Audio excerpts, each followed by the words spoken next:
Le point suivant que nous avons à l'ordre du jour, c'est la présentation d'une initiative citoyenne. Vous savez que depuis le commencement de notre mandat, nous avons pris l'habitude à quasiment chacune de nos sessions plénières d'inviter des promoteurs d'initiatives citoyennes.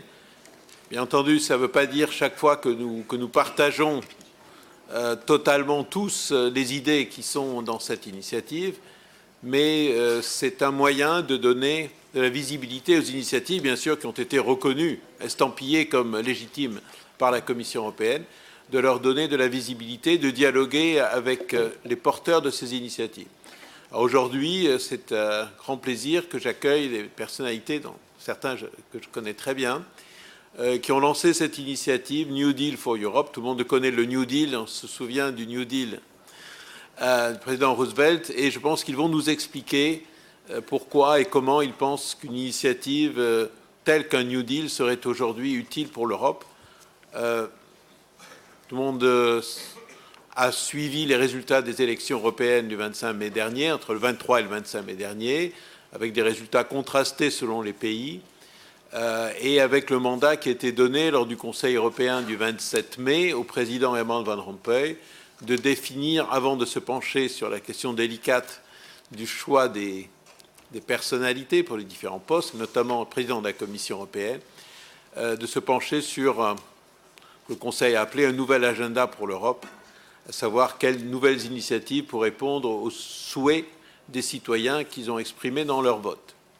Je pense qu'il y a possiblement un lien entre cette initiative et l'agenda que le président Van Rompuy est en train de négocier ou de discuter avec les membres du Conseil européen. C'est la raison pour laquelle je suis très heureux que vous soyez là. Donc je vais vous passer la parole à chacun. Bon, on a prévu 5 minutes chacun, si ça vous convient. Je crois que, Nikos, c'est ce qui était envisagé. Vous présentez en même temps, puisque je vous connais, mais certains de nos collègues ne vous connaissent pas. Et après, nous aurons un débat. Donc il y a un certain nombre de collègues qui sont inscrits à ce débat. Et après, vous aurez l'occasion de répondre aux questions, aux remarques qui ont été posées par nos collègues. Donc je vous passe la parole dans l'ordre que vous souhaitez. Je crois que M. Grosjean, c'est prévu que vous parliez en premier, mais vous êtes libre de... Vous parlez d'ici, oui, si vous voulez bien. Ou vous pouvez venir ici à la tribune, vous avez le choix.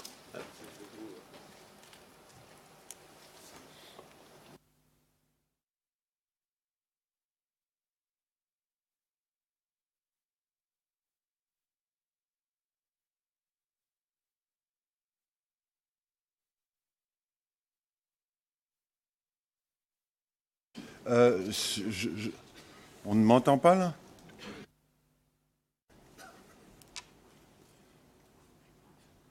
C'est mieux comme ça? Oui. Je tiens à vous remercier très vivement pour cette occasion qui nous est donnée de présenter et débattre de l'initiative citoyenne européenne intitulée New Deal for Europe, dont l'objectif est d'inviter la Commission européenne à légiférer pour activer un plan européen extraordinaire de développement durable et pour l'emploi. Cette initiative est promue par une large coalition de forces politiques, économiques et sociales réunissant les fédéralistes européens, des syndicalistes, des organisations de la société civile, des maires d'importantes villes européennes et de personnalités du monde culturel. Dès avant sa formulation définitive et son acceptation formelle par la Commission, cette initiative a fait l'objet d'un manifeste proclamé le 16 septembre 2013 à Turin, auquel un grand nombre de personnalités ont immédiatement décidé de souscrire. Le président de cette Assemblée, M. Henri Malos, a également souscrit à ce manifeste aussitôt que notre initiative a été validée par la Commission. Permettez-moi de vous en faire la lecture exhaustive. Elle est courte, mais elle vaut la peine. Manifeste pour un plan européen extraordinaire de développement durable et pour la création d'emplois. Après 6 années, la grave crise que l'Europe est en train de traverser n'a pas été dépassée. L'euro, pilier du marché unique, n'est pas encore en sécurité. Le risque d'une renationalisation des politiques économiques désastreuses pour l'économie et pour le bien-être de chacun des pays de l'Union, aucun n'étant exclu, est un risque grave et réel. Il faut penser en termes nouveaux. Dans une phase de récession grave et continue, à côté de l'achèvement du marché unique, spécialement dans le secteur des services et des politiques nationales d'assainissement des budgets, de la part des pays excessivement endettés, on doit penser à un plan extraordinaire qui fasse repartir le développement. Un développement durable, fondé sur la réalisation d'infrastructures européennes, sur les nouvelles technologies, sur les nouvelles sources d'énergie, sur la recherche de pointe, sur les progrès de l'instruction et sur la formation professionnelle. Un tel plan doit avant tout promouvoir l'emploi avec un volume de ressources destinées à des investissements dans des biens publics européens susceptibles de générer quelques millions de postes de travail. En particulier dans les pays au sein desquels l'urgence sociale du chômage de masse a atteint des niveaux alarmants, tels qu'ils pourraient mettre en danger la démocratie elle-même.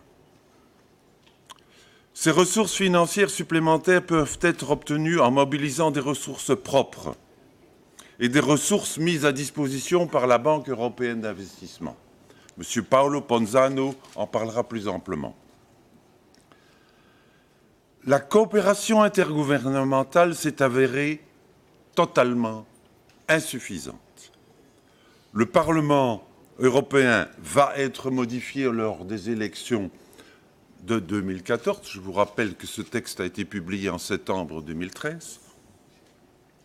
Mais pour donner une impulsion décisive à un processus trop lent, il faut qu'une voix s'élève enfin de la part des citoyens européens. D'où l'importance de la proposition avancée par un vaste rassemblement de forces, par les mouvements fédéralistes européens, par des syndicalistes et de nombreuses associations de la société civile. Sur la base du traité de Rome, pour un plan européen extraordinaire de développement durable et de création de l'emploi. L'intégration européenne a été une grande contribution à la civilisation que l'Europe a offerte au monde après qu'elle se soit par 2 fois déchirée de sa propre responsabilité à travers 2 guerres mondiales sanglantes. Le processus de l'Union a assuré à l'Europe la paix pendant 60 ans et un bien-être sans précédent dans l'histoire. Elle a constitué un modèle pour le monde entier. Tout cela est maintenant en danger. L'Europe est perçue par ses citoyens comme une source originelle des difficultés créées par la crise, comme un obstacle et non plus comme une espérance pour notre avenir. On ne peut s'opposer au retour du populisme et du nationalisme que si les citoyens européens exigent que l'Europe démontre qu'elle peut répondre à leurs besoins. Le moment est venu d'ouvrir la voie à une présence active des citoyens européens dans le monde d'aujourd'hui et de demain. Fin du manifeste. Donc, manifeste publié en 2013, en septembre 2013 à Turin. Les 2 derniers paragraphes de ce manifeste étaient prémonitoires, si l'on en juge par les résultats et le pourcentage d'abstention aux élections européennes du 25 mai. Ces résultats indiquent clairement que l'unification du continent européen est en grand danger. De porteuse de solutions, l'Union européenne est perçue par un trop grand nombre de citoyens comme étant la source de leurs problèmes. De protectrice, l'Union apparaît comme une menace. Notre initiative citoyenne constitue un énergique sursaut pour combattre cette vision menaçante de l'Union. Et c'est à ce titre que nous attendons de votre Assemblée qu'elle examine le bien-fondé des objectifs que nous poursuivons et qu'à la suite du débat contradictoire d'aujourd'hui, votre Assemblée décide de lui accorder son plein soutien. 3 défis majeurs nous semblent devoir être examinés avec vous aujourd'hui. Le premier, notre initiative est-elle, entre guillemets, constitutionnellement solidement fondée?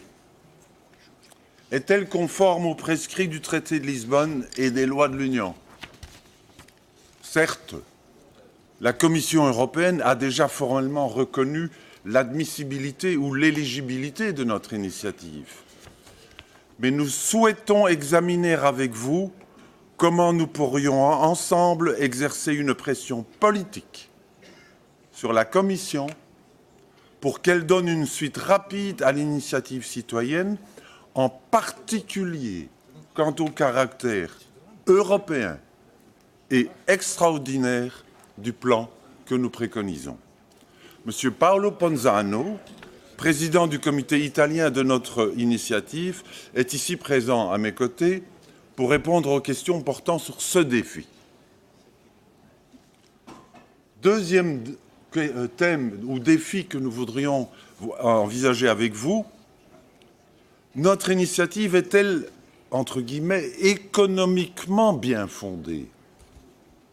Est-elle une réponse intelligente, appropriée, réaliste pour affronter les défis d'un redéploiement vigoureux, solide et durable de l'économie de l'Union européenne?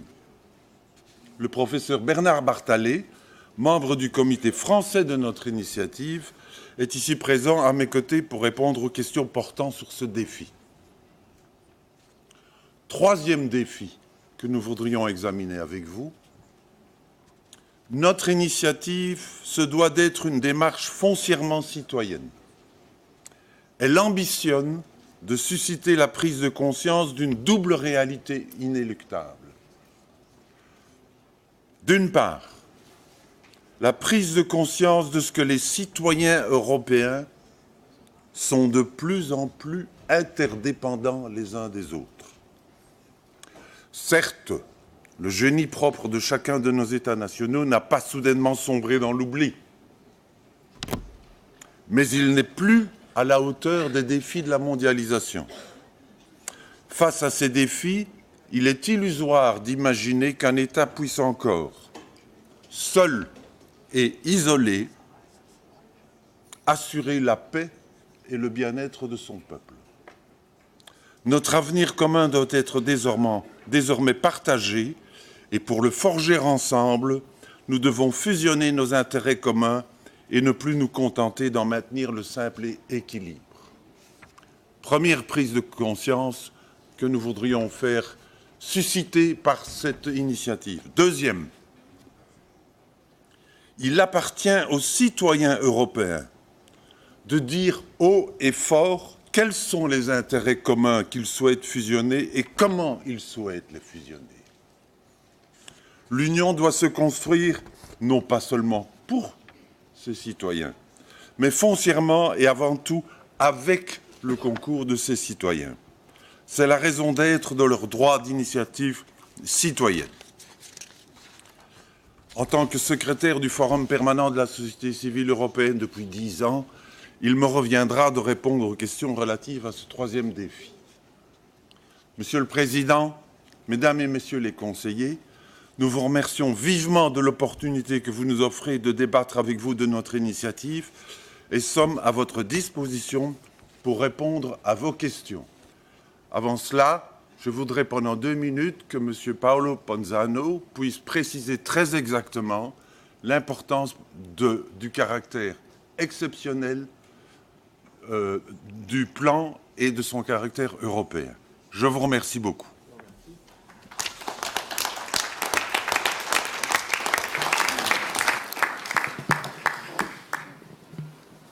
Monsieur le Président, Messieurs et Madame les conseillers,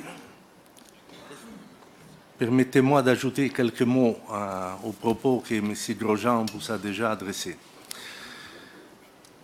Ce que nous proposons, si vous lisez comme moi et la presse de chaque jour et les déclarations que les leaders politiques font, des représentants des syndicats, des employeurs et d'autres économistes et analystes de l'intégration européenne, chaque jour je lis dans les journaux qu'il faut un vaste programme d'investissement public pour financer des projets d'infrastructure dont, selon un document de la Commission européenne, on a besoin dans les prochaines années des milliards, des centaines de milliards à investir dans les projets d'infrastructures de transport, d'énergie alternative, des réseaux de télécommunications.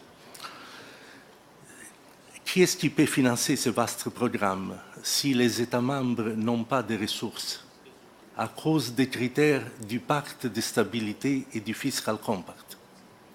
On a vu que les États membres demandent, surtout ceux qui sont endettés de manière trop forte, demandent des assouplissements à ce pacte de stabilité, parce qu'ils ont du mal à trouver quelques milliards pour relancer la consommation sur le plan de chacun de leurs pays.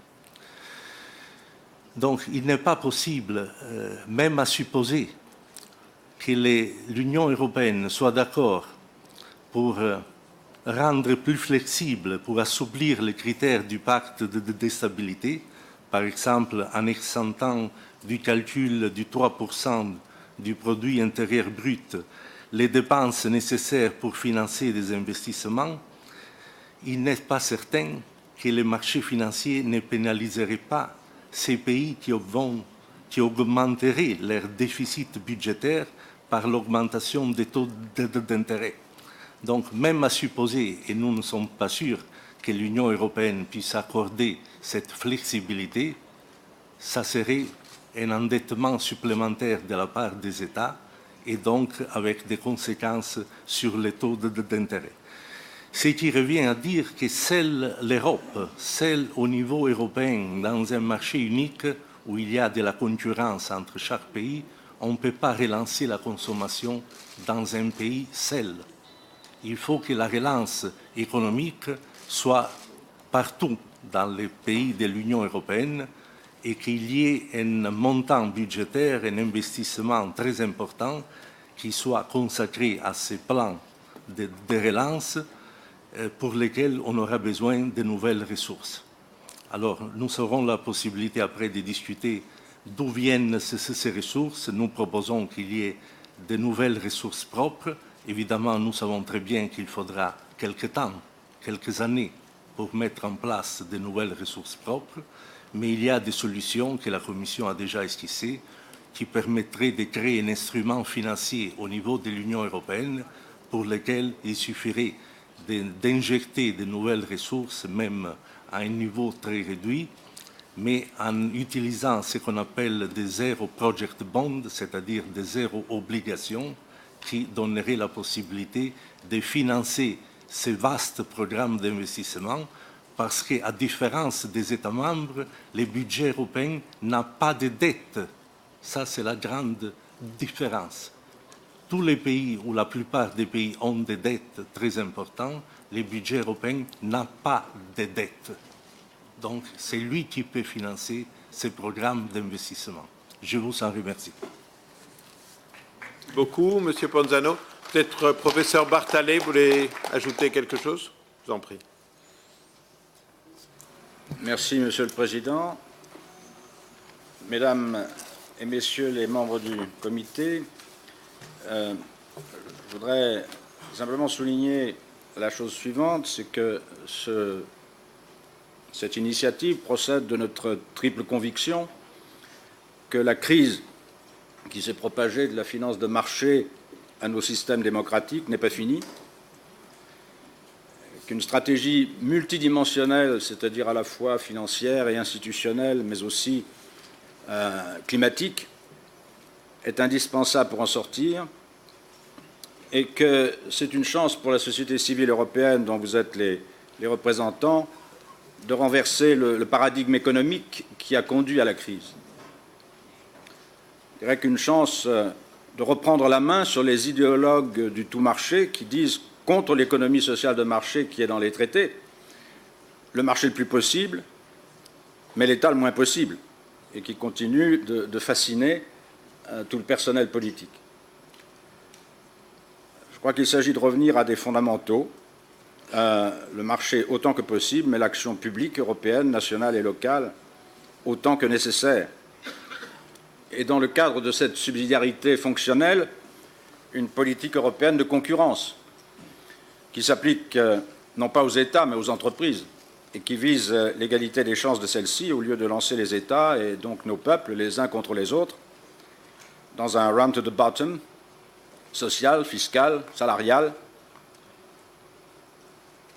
Il s'agit de construire ensemble un paradigme d'un capitalisme inclusif dans lequel l'endiguement de la pauvreté, de l'exclusion et du précariat par la création nette d'emplois et l'innovation économique et sociale soient intrinsèquement liés à la restauration des écosystèmes. Ce paradigme est aussi un mode de vie fondé sur les énergies renouvelables, les modes de transport doux, la rénovation de l'habitat, son autonomie énergétique et le recyclage généralisé. Voilà, donc je ne voudrais pas alourdir cette présentation parce qu'elle est déjà longue et je sais quelles sont les contraintes horaires. Je voudrais simplement souligner que du point de vue de l'économiste, il est question d'un plan extraordinaire parce que les investissements qui sont attendus sont des investissements lourds, sont des investissements de longue durée et des investissements qui se placent sous le signe de l'incertitude, d'une double incertitude. Le réchauffement climatique et le progrès technologique. On ne sait pas quel est le profil temporel du réchauffement, on ne sait pas non plus quel est celui du progrès technique endogène. Il y a donc la nécessité de soumettre ces investissements aux préférences collectives de nos sociétés, et c'est évidemment les représentants de la société civile qui sont en première ligne pour exprimer ces préférences. Merci, Monsieur le Président. Professeur. Je vais donc maintenant ouvrir la liste des collègues qui vont réagir et poser des questions. Donc je passe d'abord la parole à Anne Lenoy. Anne, s'il vous plaît.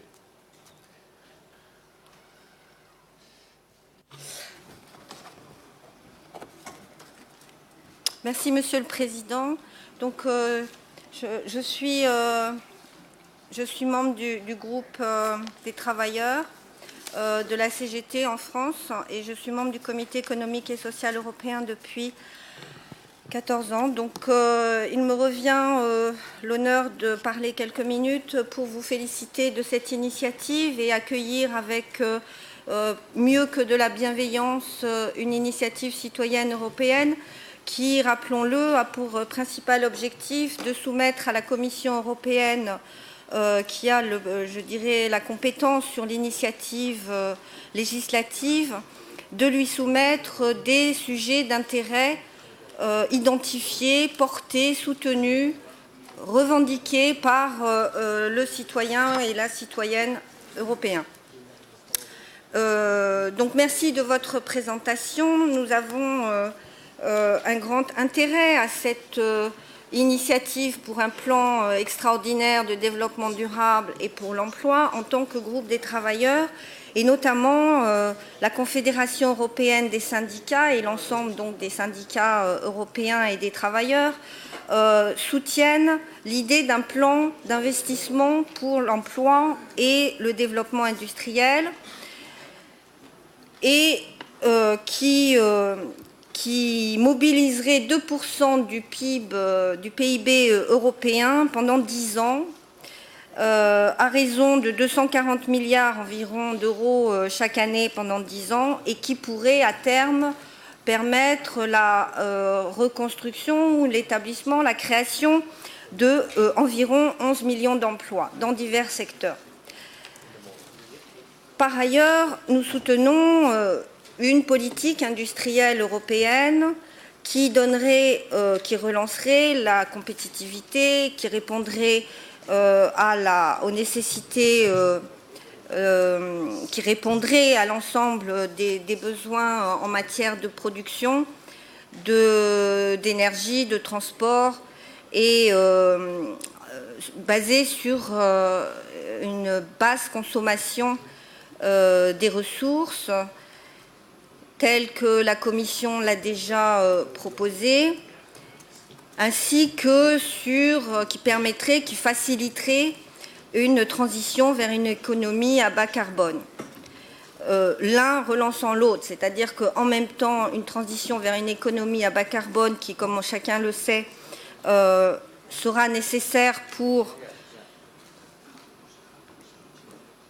permettre la durabilité de la croissance et de l'économie dans une planète avec des ressources, si ce n'est finies, en tout cas limitées, et dont le partage et la redistribution de création de richesses représentent aujourd'hui un des enjeux majeurs, non seulement sur la planète, mais aussi en Europe et dans le monde.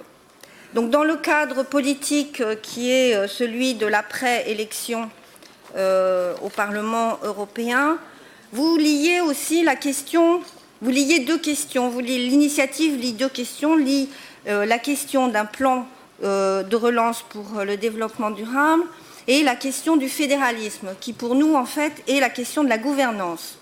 Donc là aussi, le comité soutient l'idée que, dans sa grande majorité, que la gouvernance telle que je dirais, définie ou préconisée l'Union économique et monétaire sera insuffisante à mobiliser tout à la fois les citoyens et relativement les États membres.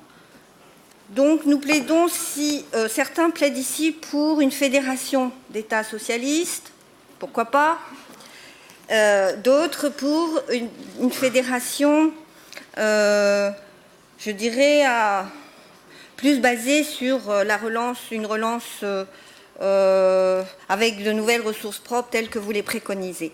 Reste que la question principale reste l'implication des citoyens dès le plus jeune âge et tout au long de la vie dans le projet politique qu'est l'Union européenne. Et je dirais que la faiblesse de l'initiative est peut-être de trop lier les deux et de ne pas assez expliciter l'enjeu lié, mais cela étant, j'appelle à soutenir votre initiative en tant que donner une plateforme politique, un signal politique à la Commission sur les enjeux nouveaux de démocratie. Merci. Merci. Je passe maintenant la parole à William Paleník. William, je t'en prie. Merci. Merci de me donner la parole, Monsieur le Président, Mesdames et Messieurs.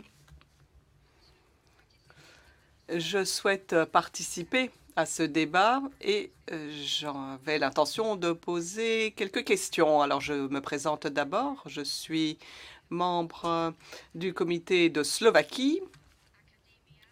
Je viens du monde universitaire. Je me suis occupé d'économétrie et je m'occupe tout particulièrement des questions de politique de l'emploi en Slovaquie, ce qui est bien sûr une question éminemment importante. Alors, je voulais vous faire part des résultats d'une étude que nous avons faite sur la création de nouveaux emplois. C'est un des projets de recherche majeurs que nous avons menés, à savoir où est-ce que les nouveaux emplois seront créés. Et ces nouveaux emplois, c'est un élément très important de cette proposition. Et il est évident qu'à l'avenir, ce sont les emplois dits écologiques, les technologies de l'environnement qui vont être une des grandes sources de ces nouveaux emplois. Mais il y a également un autre domaine de création de nouveaux emplois, c'est les cyber-emplois. ou également ce qu'on appelle l'emploi blanc ou argenté, c'est-à-dire qui s'occuperait des personnes âgées, qui résulte donc du vieillissement de la population.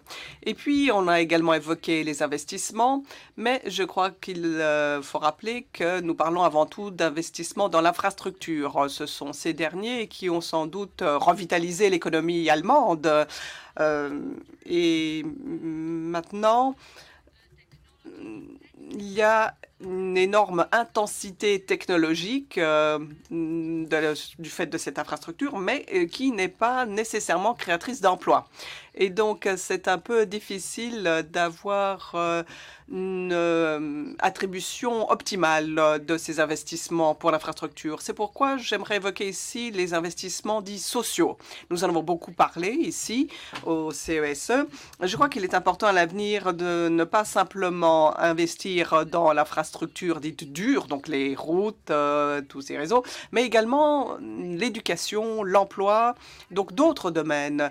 Et donc, la question que je voulais poser, c'est est-ce que cette pétition mise également sur ces investissements dits sociaux? Et personnellement, je suis convaincu que les théories économiques et que les avis sur la reprise économique sont des avis très divergents pour le moment. Cela varie en fonction des différentes écoles de pensée, les écoles de pensée économiques. Et moi, j'appartiens plutôt à l'école de pensée qui veut que ces investissements sociaux seront ceux qui vont générer le plus de ces nouveaux emplois. Parce que pour le moment, les nouvelles économies, les nouvelles forces de marché sont en train de créer beaucoup de valeur ajoutée mais suscitent peu de création d'emplois en raison de problèmes de productivité. C'est la raison pour laquelle nous devons encourager également le volontariat et d'autres activités similaires parce que ce sont également des activités très importantes pour le groupe 3. Alors le PIB comme étant indicateur et objectif pour une politique économique, en fait, n'est pas un indicateur très efficace à notre avis. Il faudrait prendre en compte également le revenu des ménages. Ce serait, à mes yeux, un meilleur indicateur. Et puis, il y a également la question du capitalisme inclusif. Ça, c'est une thèse qui a été mentionnée à juste titre ici. Nous devons, je pense, investir dans cette économie sociale et je pense que c'est une philosophie qui est très proche de celle de notre comité économique et social, parce que je pense que sans cet élément social, cette initiative n'aura pas beaucoup de chances d'aboutir. Donc, je voudrais demander aux parrains de cette initiative comment ils envisagent ces investissements sociaux et également la question donc du revenu des ménages comme indicateur du PIB. Merci beaucoup. Je passe maintenant la parole à Antonello Pezzini. Antonello, juste derrière. Grazie, Presidente. Merci, Monsieur le Président. Moi, je représente la Confindustria, donc l'industrie italienne, depuis 20 ans dans ce comité. Alors, je remercie les intervenants, ceux qui nous ont présenté cette initiative, et je remercie également le président qui a lancé et qui a voulu depuis longtemps cette initiative. Alors, deux choses. J'ai eu la chance d'appartenir au groupe qui a préparé le Conseil extraordinaire du Luxembourg du 20-21 septembre 1997. Alors, nous étions 12 États et le comité, par le biais de ce groupe, a élaboré toute une série de recommandations qui ont été reprises par le Conseil et par la Commission. Alors, ces recommandations, elles sont encore d'actualité. Je les ai reprises. Il s'agit également des conclusions du Conseil européen. Alors, il s'agissait d'investir 10 milliards d'écus, comme on les appelait à l'époque, et comme le disait également Mme Lenoir dans son intervention. Et puis, de pair avec le FMI, nous avions prévu 55 millions d'écus par année pour au moins 4 ans pour pouvoir venir en aide aux PME par rapport aux problèmes de crédit auxquels elles étaient confrontées. Il s'agissait de réduire la pression fiscale, il il fallait réduire la TVA sur 3 activités sur 10 et le Conseil a eu le courage de demander à tout ce qui avait trait à la main-d'œuvre, le bâtiment, la réparation de vélos, le secteur textile, la teinture. En fait, le Conseil a indiqué 10 activités. Il a demandé à tous les États de réduire la TVA d'au moins 30% pour au moins 3 de ces activités. Il s'agissait de réduire la charge pour le travail. On est passé de 35% en 1980 à 42% en 1995. Il s'agissait de réduire la charge fiscale sur le travail et sur les coûts non salariaux. Il fallait avoir un impôt sur les émissions polluantes. Songez à quel point il était visionnaire, ce Conseil du Luxembourg de 97, puisqu'il avait déjà attribué une valeur à la pollution atmosphérique. Et puis, il y avait création de contrats d'emploi adaptés aux conditions du travail. Et ça, ce sont un certain nombre, donc, des éléments qui peuvent être lus dans les conclusions de ce Conseil du Luxembourg, qui sont tout encore d'actualité aujourd'hui. Alors, la question qui se pose, est-ce que cette initiative est opportune? Cela ne fait aucun doute. D'ailleurs, la présidence française y avait déjà adhéré depuis un certain nombre de mois. Est-ce qu'elle est fondée? Bien sûr qu'elle est fondée, cette initiative, mais elle est orientée sur le Conseil. Or, ceux qui font obstacle à la création d'une Europe fédérale, ce n'est pas la Commission, c'est le Conseil. C'est les États qui, dans leur égoïsme, ne veulent pas céder une parcelle de leur pouvoir. Et puis, il y a une constitution commune, il y a une fédération et il faut également dépasser la coopération renforcée. Je vous remercie, Monsieur le Président. Cher ami, je passe maintenant la parole à Carmelo Cedrone. Grazie. Merci. Je remercie également nos collègues qui sont ici présents aujourd'hui pour nous présenter leur initiative. À mes yeux, c'est une excellente initiative. Moi, je suis beaucoup engagée sur le plan européen et j'ai indirectement favorisé la naissance de cette initiative par le biais de ma propre organisation. Mais le problème est peut-être un peu plus complexe, à mes yeux. Je pense qu'il sera assez ardu de parvenir à ce que nous proposent les collègues. Alors, nous avons déjà constaté que l'Union économique et monétaire, donc l'Union européenne, a dû affronter cette crise en interne et l'a fait de façon totalement erronée. Alors, nous avons eu la possibilité de le dénoncer. On a adopter des propositions qui n'étaient pas tellement de nature économique, mais qui se fondaient plutôt sur une idée d'un calvinisme austère et punitif. Et d'ailleurs, l'on a fini par également dénoncer ces erreurs qui ont été commises. Et bien au contraire, comme nous le savons tous, la réponse qui a été apportée dans d'autres domaines et sur d'autres fronts, comme par exemple du côté américain, eh bien, cela a été exactement l'opposé. Les Américains, nous le savons tous, ils ont lancé une politique d'intervention keynésienne, pour employer un terme économique, et l'Europe, qui devrait être une économie sociale, comme nous continuons à le prêcher, eh bien, l'Europe sociale a appliqué un critère totalement opposé, puisque il y a eu 10 milliards pour la BEI pour les investissements et 8 milliards pour réhabiliter les banques. Et donc, il suffit d'avoir ces chiffres pour comprendre quel a été le front d'intervention de la Commission. Alors, ce problème, ce n'est pas tant d'entrer dans le fond de la question, puisque les collègues ont abordé cet aspect. Moi, je me permettrai uniquement de rappeler à nos collègues qui peut-être n'ont pas eu moyen de le constater, mais je le rappelle que le Comité économique et social a été et reste la seule organisation de l'Union qui a abordé ces thèmes dès le lendemain de la crise en élaborant des propositions très concrètes et opérationnelles. Donc, ce n'était pas simplement des vœux pieux. Il y avait des indications très claires dans différents avis. Alors, je ne vais pas vous faire la liste de tous ces avis parce que peut-être j'en oublierai certains et certains collègues pourraient se sentir oubliés.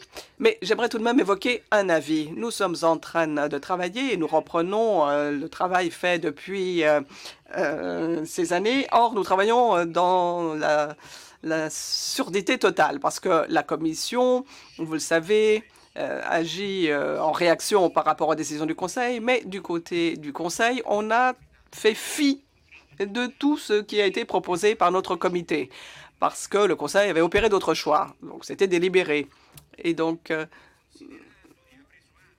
rares sont ceux qui ont pris en compte l'importance et l'utilité de notre travail. Et donc, vous avez proposé de ne pas accentuer l'endettement, mais il y a des instruments économiques. Bon, je ne vais pas rentrer dans le fond de la question. Nous pourrions le faire dans un débat plus direct avec d'autres amis de notre comité qui s'occupent de la question. Mais nous allons présenter à Rome, par exemple, une des propositions concrètes qui résume donc la position du comité. Et donc le 20 juin, ce serait peut-être très bien que l'un d'entre vous s'y rende, peut-être M. Ponzano, puisqu'il est italien, puisque nous ne pouvons pas payer les frais de voyage. Mais enfin, ce serait à ce moment-là que nous allons présenter les positions du CES. Nous allons ensuite débattre de ces propositions en plénière au mois de juillet pour avoir une sorte d'ordre de marche, c'est ainsi que nous l'avons appelé, pour dire à la Commission, au Conseil, au gouvernement en particulier, ce qu'il y a lieu de faire. Et ce que nous proposons, ce n'est pas seulement un New Deal qui a déjà été proposé il y a déjà 3 ans. Donc, nous ne revenons pas sur ce plan de croissance parce que, de toute façon, c'est un plan absolument urgent à mes yeux. Mais nous indiquons également les modalités pour intégrer beaucoup plus l'union économique et monétaire. Parce que nous ne pouvons pas avoir d'un côté cette Europe fédérale à 28. Il faut changer les instruments de l'union économique et monétaire si nous voulons apporter des réponses concrètes. Sinon, ce sont de vaines paroles. Et donc, vous le constatez, moi je suis très pris par tout cela parce que c'est un problème sur lequel je me penche à titre personnel, pas seulement en tant que membre du comité. Et je crois que les citoyens européens et les entreprises européennes n'ont rien fait pour mériter le traitement qu'elles ont dû subir à la suite des décisions du Conseil pour faire front à la crise. Mais la réponse qu'il faut apporter, c'est qu'est-ce que nous pouvons faire ensemble? Quels sont les partis qui sont appliqués? Notre volonté ne suffira pas. Il faut vraiment une mobilisation. Et cette mobilisation, nous devons la lancer maintenant, pas après les élections, pour parce que si nous ne pouvons pas le faire, l'Union va représenter de graves risques. Pas seulement le fédéralisme. L'Union risque de se défaire totalement. Mais nous devons donc travailler de concert. Carmelo, et dernier intervenant, Vince Farrugia. Vince. Yes, thank you, Chair. Merci, Président. Je vais m'exprimer en maltais.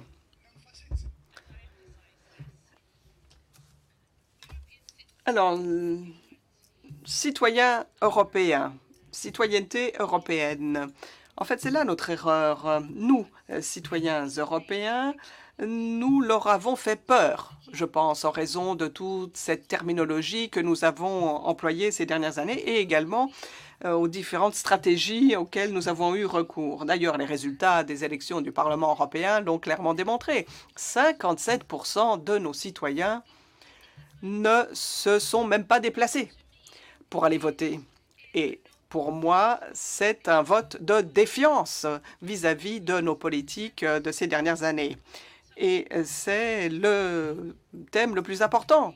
Lorsque j'ai écouté le débat des différents candidats au poste de président de la Commission, eh bien, je me suis rendu compte que finalement, il n'y avait pas véritablement de lien avec le citoyen. Moi, j'ai eu ma propre expérience puisque j'étais candidat au Parlement européen. Alors, je me suis rendu dans les familles, dans les villages, et je me suis rendu compte que les gens ne se sentaient absolument pas partie de cette Union européenne. Par conséquent, ce que nous devons planifier pour l'Europe, c'est avant tout d'arrêter de parler de plus d'union, de plus de fédéralisme, parce que ce n'est pas cela qui va nous rapprocher des citoyens. Ce que nous devrions faire, en revanche, c'est d'essayer de ramener ces personnes dans le giron européen. Et ce que nous devons faire pour cette citoyenneté européenne, c'est aller au-delà des belles paroles, mais essayer d'avoir une véritable connexion avec les citoyens, essayer de les faire sentir partie de l'Union européenne, parce que jusqu'à présent, ce que nous avons eu, c'est effectivement ce vote de défiance. Et pour résoudre les problèmes des citoyens. En fait, l'Europe n'est pas pauvre. Alors, il faut essayer de créer plus de bonnes idées. Essayons donc de réunir nos citoyens et de véritablement sauver l'Europe. Merci beaucoup, chers collègues. Je demande donc à nos trois invités de se répartir les réponses entre eux. Vous avez maximum 15 minutes tous les trois. Je vous en prie.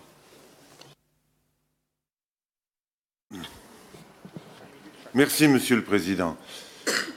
Je vais certainement laisser à Bernard Barthollet et à Paolo Panzano les réponses relatives à des questions plus pointues et d'un caractère technique. Je vais insister sur l'aspect citoyen et prise de conscience de ce que nous sommes interdépendants. Je viens d'entendre M. Farrugia, si je ne me trompe pas, de Malte, et qui insiste sur le fait que les gens ne se considèrent pas comme européens. Et je crois que nous avons un devoir, c'est de faire comprendre à tous nos concitoyens européens qu'il y a aujourd'hui des problèmes que nous ne pouvons plus régler seulement dans nos territoires. Il faut trouver des solutions qui sont élaborées ensemble pour tout le monde parce que le défi est trop grand.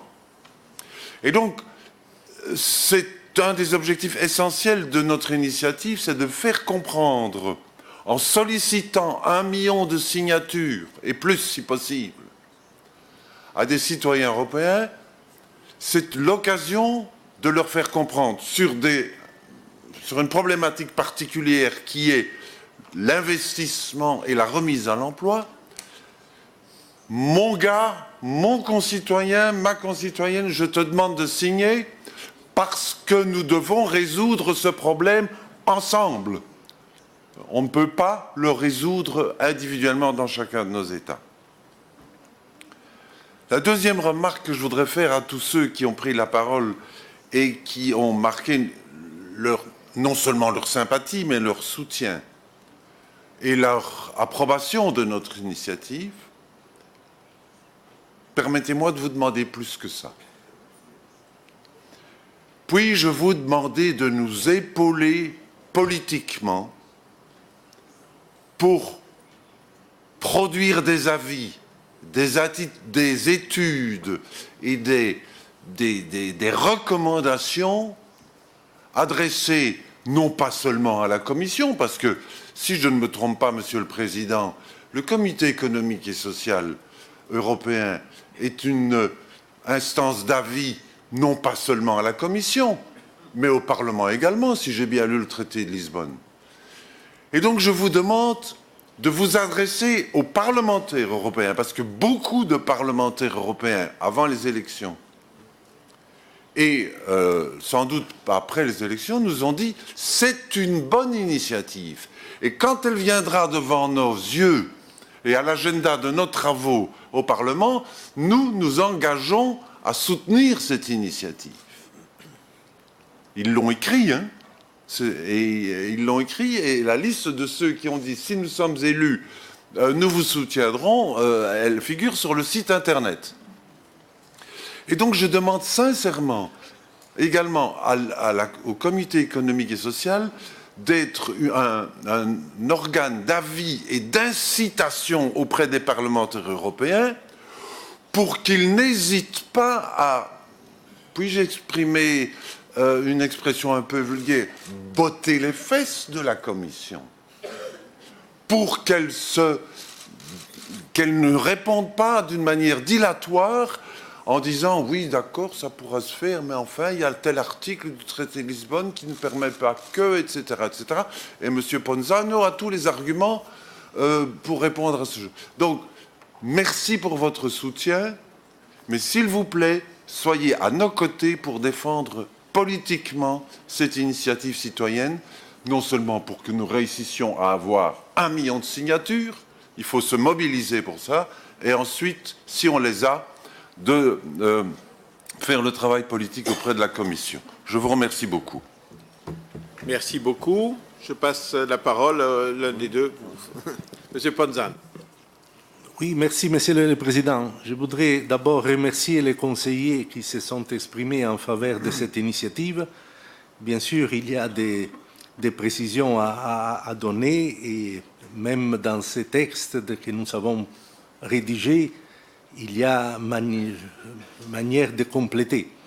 Certains nous ont reproché d'ailleurs d'avoir proposé un programme trop large parce qu'il y a trop de choses à faire. Il y a des investissements dans les domaines des infrastructures, des énergies, des télécoms, de la recherche, de l'innovation. Et puis, il y a un fonds de solidarité pour l'emploi. Donc, il y a déjà beaucoup. Mais évidemment, dans ce que nous proposons, il y a de la marge pour préciser et pour faire plus. Donc, lorsque M. Palenik nous demande de préciser, d'ajouter les investissements qu'il appelle sociaux, je réponds oui. C'est bien possible de le faire. C'est au moment où la Commission devra choisir un texte précis qui devra après être discuté avec les organes consultatifs et le comité économique et social est là pour ça, pour demander à la Commission avant sa proposition et après sa proposition pour compléter d'éventuelles lacunes qui existeraient dans la proposition. Pour ce qui est des conseillers qui ont fait le lien entre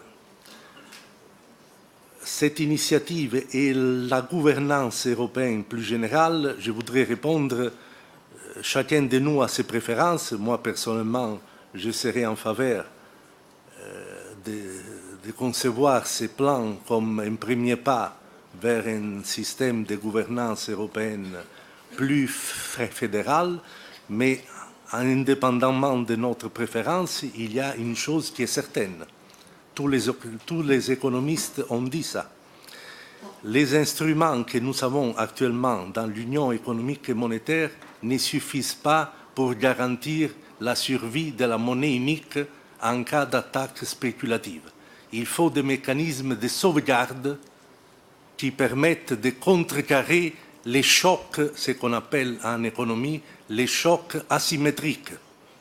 Vu qu'il n'y a plus l'arme de la dévaluation, il faut que l'Europe se fasse charge, prenne en charge la réponse et instaure des mécanismes de protection et de sauvegarde qui s'appellent Redemption Fund ou autres mécanismes, mais il faut compléter, je suis d'accord avec M. Cedrone, les instruments de l'Union économique et monétaire.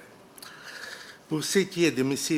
Pezzini, je lui réponds que, bien sûr, dans les conclusions du Conseil européen, j'ai trouvé aussi beaucoup d'éléments. Le problème est que ces éléments sont restés largement sur les papiers.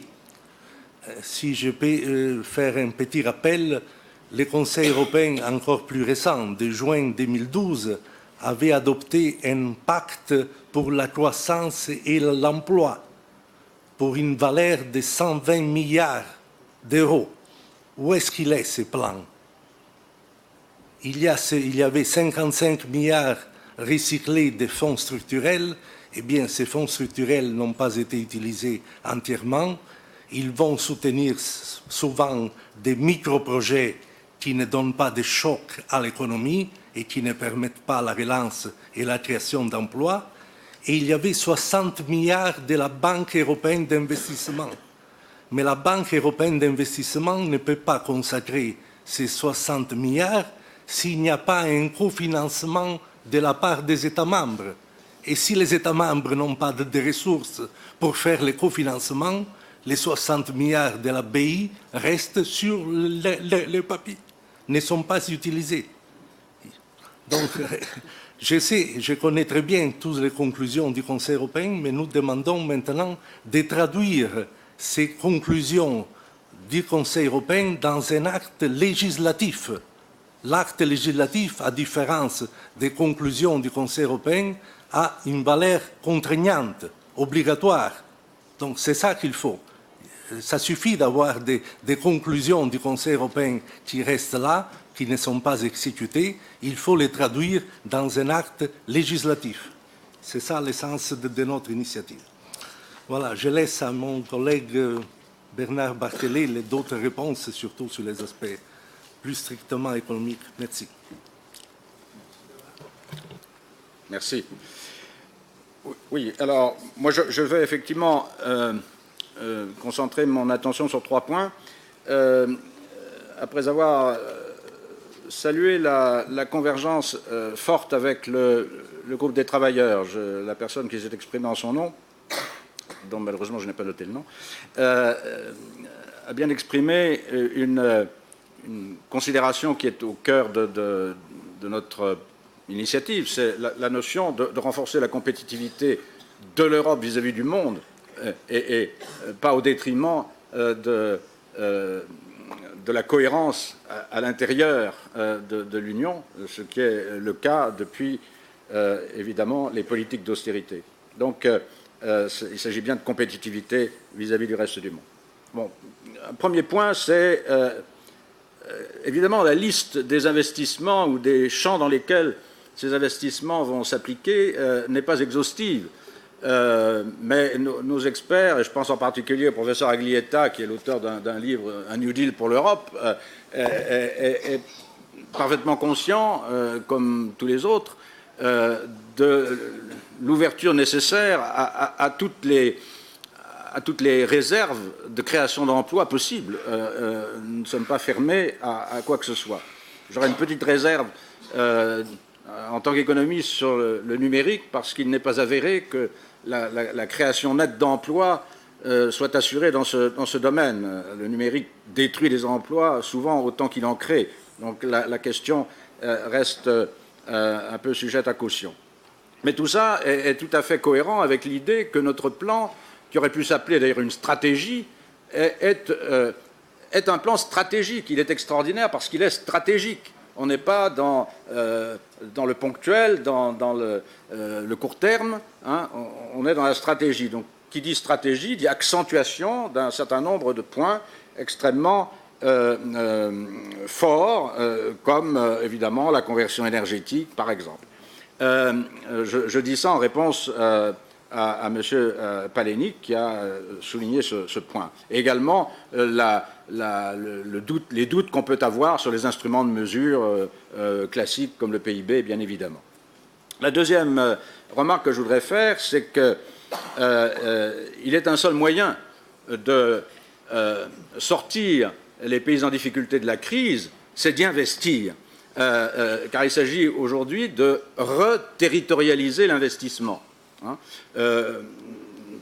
On a trop considéré les moyennes nationales sans se soucier de l'impact local des investissements ou de l'impact sur l'emploi, mais localisé. Alors c'est tout à fait dans l'esprit de cette initiative que de privilégier la lutte contre la polarisation excessive de l'investissement au cœur de l'Union européenne, et en particulier, évidemment, dans le pays qui en est la locomotive économique, c'est-à-dire l'Allemagne, à condition qu'elle relance sa demande intérieure, comme chacun sait.